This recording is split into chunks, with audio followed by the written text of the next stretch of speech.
નમસ્કાર. આજના આપણા આ વિશ્લેષણમાં તમારું સ્વાગત છે.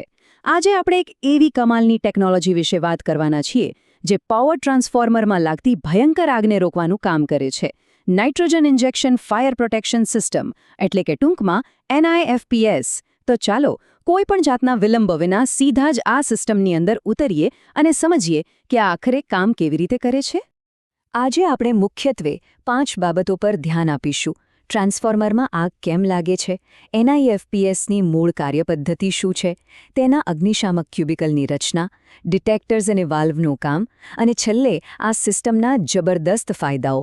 બસ આટલું સમજી લઈશું એટલે આખો કન્સેપ્ટ એકદમ ક્લિયર. તો શરૂઆત કરીએ વિભાગ 1થી. ટ્રાન્સફોર્મરમાં આગના કારણો.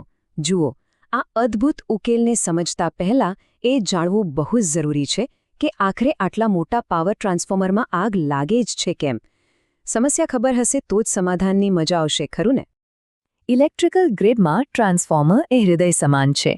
હવે વિચારો કે જો તેમાં જ આગ લાગી જાય તો શું થાય? આખી સિસ્ટમ ખોરવાઈ જાય. એટલે એ સમજવું જ રહ્યું કે એવી તે કઈ ચોક્કસ ખામીઓ સર્જાય છે જે આટલી મોટી આપત્તિ નોતરે છે. આપણે સ્પષ્ટ જોઈ શકીએ છીએ કે આગ લાગવાના કારણોને મુખ્ય 2 ભાગમાં વહેંચી શકાય. એક છે આંતરિક ખામીઓ, જેમ કે કોર અને કોઇલમાં ડાઇલેક્ટ્રિક બ્રેકડાઉન થવું, આર્કિંગ કે પછી અંદરના વાઇન્ડિંગનું તૂટી જવું. અને બીજી બાજુ છે બાહ્ય ખામીઓ, એટલે કે બહારથી થતું નુકસાન, દાખલા તરીકે ઓઇલ લીક થવું, ગાસ્કેટ અથવા બુશિંગ્સનું ફાટી જવું. હવે આમાંથી કોઈ પણ એક વસ્તુ થાય એટલે ટ્રાન્સફોર્મરનું તેલ તરત જ સળગી ઉઠે છે અને ભયંકર આગ ફાટી નીકળે છે. હવે આવીએ વિભાગ 2 પર. જ્યારે આવી કોઈ ખતરનાક આંતરિક કે બાહ્ય ખામી સર્જાય ત્યારે આપણો આજનો હીરો NIFPS પિક્ચરમાં આવે છે. આ સિસ્ટમ એક સ્વચાલિત એટલે કે ઓટોમેટિક ઉકેલ તરીકે કેવી રીતે કામ કરે છે તે હવે આપણે સમજીશું. આ સ્કીમેટિક ડાયાગ્રામ ધ્યાનથી જો. આ આખી સિસ્ટમનું માળખું છે. તમે સ્પષ્ટ જોઈ શકો છો કે કેવી રીતે આ સિસ્ટમ કન્ઝર્વેટર ટાંકીને અલગ પાડે છે, સળગી શકે તેવા તેલને બહાર ખેંચી લે છે અને નીચેથી નાઇટ્રોજન ગેસ દાખલ કરે છે. ખરેખર આ એન્જિનિયરિંગનો એક ઉત્તમ નમૂનો છે. તો સાવ સરળ ભાષામાં સમજીએ કે આ સિસ્ટમનો મુખ્ય ફંડા શું છે. આ સિસ્ટમ માત્ર સ્ટેશનના DC સપ્લાય પર બહુ જ ભરોસાપાત્ર રીતે કામ કરે છે. તે કરે છે શું? તે ખામીવાળા વિસ્તારમાંથી ફટાફટ ઓઇલ કાઢી લે છે અને આગને જે ઓક્સિજન મળી રહ્યો હોય છે તેની જગ્યાએ નિષ્ક્રિય નાઇટ્રોજન ગેસ ભરી દે છે. એટલે કે આગને સળગવા માટે ઓક્સિજન જ નથી મળતો અને ઓક્સિજન વિના આગ તરત જ બુઝાઈ જાય છે. છે ને એકદમ માસ્ટર સ્ટ્રોક? આગળ વધીએ વિભાગ 3 તરફ. અગ્નિશામક ક્યુબિકલ. ઉદ્યોગની ભાષામાં તેને FEC કહેવાય છે. આ એ જ જગ્યા છે જ્યાંથી આખી સિસ્ટમનું નિયંત્રણ થાય છે. ચાલો તેની અંદર નજર કરીએ. આ FEC એટલે કે ક્યુબિકલ કોઈ સામાન્ય પેટી નથી હોતી. તે અત્યંત મજબૂત હોય છે. તે 3 મિલીમીટર જાડી CRCS સ્ટીલ શીટમાંથી બને છે અને તેને પોસ્ટ ઓફિસ રેડ કલરથી રંગવામાં આવે છે જેથી તે દૂરથી જ આંખે વળગે. તેમાં હાઈ ક્વોલિટી ટેમ્પર પ્રૂફ લોક મારેલા હોય છે અને તેની અંદર નાઇટ્રોજન સિલિન્ડર તેમજ ઇલેક્ટ્રોમિકેનિકલ કંટ્રોલ્સ એકદમ સુરક્ષિત રીતે ગોઠવાયેલા હોય છે. હવે આ ક્યુબિકલની અંદર ઓઇલ કાઢવા માટેની પાઇપોનું કદ કેટલું ચોકસાઈથી નક્કી કરાયું છે તે જુઓ. 80 મિલીમીટર અને 125 મિલીમીટર. જો ટ્રાન્સફોર્મર 100 MVAથી નાનું હોય તો 80 મિલીમીટરની પાઇપ વપરાય છે અને 100 MVAથી મોટા ટ્રાન્સફોર્મર માટે 125 મિલીમીટરની. ગણતરી એકદમ પરફેક્ટ રાખવામાં આવી છે. અંદરની ગોઠવણ પર નજર કરીએ તો તેમાં પ્રેશર પર ચાંપતી નજર રાખવા માટે મેનોમીટર સાથેનું નાઇટ્રોજન સિલિન્ડર હોય છે. સાથે જ કેટલું તેલ કાઢવું અને કેટલો ગેસ નાખવો તેનું ચોક્કસ માપ જાળવવા ઇલેક્ટ્રોમિકેનિકલ કંટ્રોલ્સ હોય છે.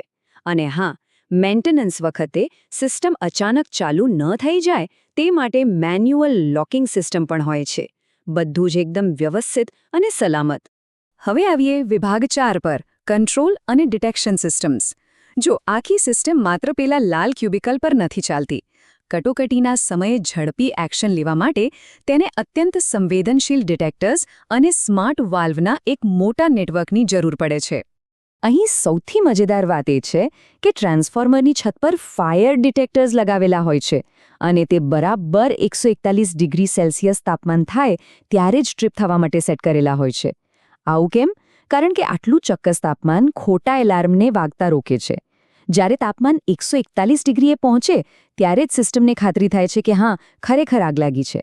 અને એકવાર સિગ્નલ મળ્યું નથી કે તરત જ એક્શન શરૂ.